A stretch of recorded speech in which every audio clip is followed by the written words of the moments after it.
पूरी दुनिया को मालूम है कि राष्ट्रपिता महात्मा गांधी के साथ गोडसे ने क्या किया था, लेकिन कुछ सवाल आज भी पहेली बने हुए हैं जिसका जवाब किसी को नहीं पता है। शायद इसका जवाब कुछ लोगों को पता भी रहा होगा, लेकिन बापू के साथ हुई इस घटना की जांच को यूं ही आनन फानन निपटा दिया गया।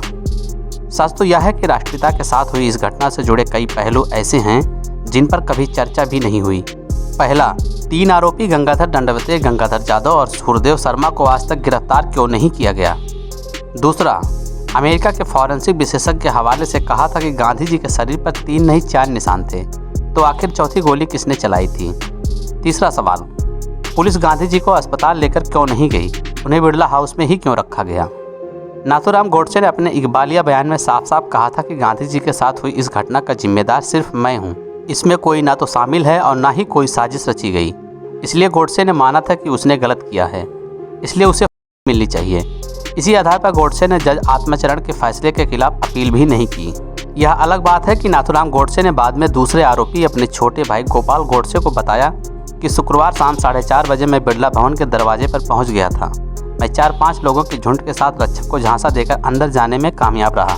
वहां मैं भीड़ में अपने आप को छिपाए रखा ताकि किसी को मुझ पर शक न हो। 5:10 पर मैंने गांधी जी को अपने कमरे से निकलकर प्रार्थना सभा की ओर जाते हुए देखा। गांधी जी 2 लड़कियों के कंधे पर हाथ रख के चले आ रहे थे। जब गांधी जी मेरे करीब पहुंचे तब मैंने जेब में हाथ डालकर सेफ्टी कैच खोल दिया। अब मुझे केवल 3 सेकंड के लिए समय चाहिए था। मैंने पहले गांधी जी का उनके महान कार्यों के लिए हाथ जोड़कर प्रणाम किया और दोनों लड़कियों को उनसे अलग करके फायर कर दिया। मैं 2 चलाने वाला था, लेकिन 3 चल गई और गांधी जी लहूलुहान होकर वहीं गिर पड़े। मुंबई के रहने वाले शोधकर्ता पंकज फडणवीस का यहाँ जिक्र करना मुनासिब होगा, जिन्होंने सर्वोच्च न्यायालय में गांधी कांड के नए सिरे से नए सबूतों के आलोक में जांच कराने की याचिका दायर की थी। हालांकि मुख्य न्यायाधीश एस बोबड़े और एल राव ने इसे खारिज कर दिया था। यह अलग बात है कि याचिका में पंकज ने कुछ किताबों और गांधी जी के घावों की फॉरेंसिक रिपोर्ट का हवाला दिया। पंकज ने अमेरिका स्थित फॉरेंसिक विशेषज्ञ के हवाले से कहा था कि गांधी जी के शरीर पर 3 नहीं 4 निशान थे। गौरतलब है कि गोडसे ने भी अपने बयान में 3 गोलियों की ही बात कही है। इसके अलावा उस वक्त मौजूद एक विदेशी पत्रकार ने भी कहा था कि उन्हें 4 गोलियां चलने की आवाज़ सुनाई दी थी। इसके बावजूद आज तक चौथी गोली के रहस्य को सुलझाने की कोशिश नहीं की गई, बल्कि इस तथ्य को नए सिरे से खारिज कर दिया। गांधी जी को अस्पताल लेकर क्यों नहीं गए, यह एक बड़ा सवाल है जिसे लेकर कोई तार्किक स्पष्टीकरण नहीं दिया गया। गांधी जी को 2 से 3 फुट के फासले से यह अंजाम दिया गया था। FIR में लिखा है कि महात्मा गांधी को बेहोशी की हालत में उठाकर बिड़ला हाउस के रिहायशी कमरे में ले गए और उनका उसी वक्त इंतकाल हो गया। पुलिस मुलजिम को थाने ले गई। सवाल यह उठता है कि पुलिस गांधी जी को अस्पताल लेकर क्यों नहीं गई।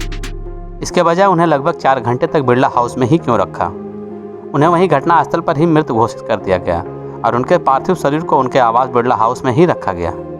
जबकि कानूनन जब भी किसी व्यक्ति के साथ ऐसी घटना होती है तब सबसे पहले उसे पास के अस्पताल ले जाया जाता है और वहां मौजूद डॉक्टर ही बॉडी का परीक्षण करने के बाद उसे मृत घोषित करते हैं।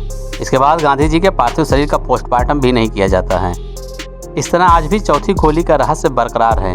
यह सवाल भी अनुत्तरित है कि आखिर गांधी जी को मृत घोषित करने की इतनी जल्दी क्यों थी। क्यों नहीं उनके शव का पोस्टमार्टम हुआ ताकि चश्मदीद गवाहों के 3-4 गोली चलने की आवाज़ की पुष्टि हो जाती। गांधी जी के घटना से जुड़े दस्तावेज गोपनीय हैं और इन्हें सार्वजनिक करने को लेकर केंद्रीय सूचना आयोग में एक मामले की सुनवाई चल रही है। इस दौरान ऐसे कई पहलुओं का जिक्र हुआ है जो बताते हैं कि गांधी जी के केस में एक हद दर्जे की लापरवाही बरती गई थी। उनके इस मामले में नाथूराम गोडसे के अलावा 11 और लोगों को आरोपी बनाया गया था। इन 12 लोगों में से 9 लोगों को या तो सजा हुई या तो वो बरी हो गए।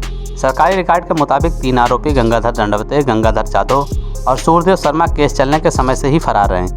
इन 71 सालों में इनका कोई पता नहीं चला। महात्मा गांधी के परपोते तुषार गांधी का कहना है कि इन 3 फरार आरोपियों ने ही गोडसे को पिस्टल मुहैया कराई थी। बताते हैं कि गांधी जी घटना के 4 घंटे से अधिक समय बाद तक FIR कॉपी में अपराधी के सामने का कॉलम खाली छोड़ा गया था और नाथूराम गोडसे के नाम का उल्लेख नहीं था, बल्कि एक चश्मदीद के बयान ने नारायण विनायक गोडसे का नाम लिया था। मामले के शुरुआती जांच अधिकारी तुगलक रोड पुलिस थाने के तत्कालीन SHO दसौदा सिंह, पुलिस उप अधीक्षक जसवंत सिंह और कांस्टेबल नवाब सिंह थे। मामला भारतीय दंड संहिता की धारा 302 के तहत दर्ज किया गया था। बताते हैं कि फरार आरोपी ग्वालियर में पकड़े गए थे, लेकिन उन्हें गैर जरूरी बताकर गिरफ्तार नहीं किया गया था। उसके बाद से वो तो जैसे हवा में ही गायब हो गए। अगर वे पकड़े जाते तो चौथी गोली समेत गोडसे तक पहुंची बेरेटा रिवाल्वर का रहस्य भी आज सामने होता।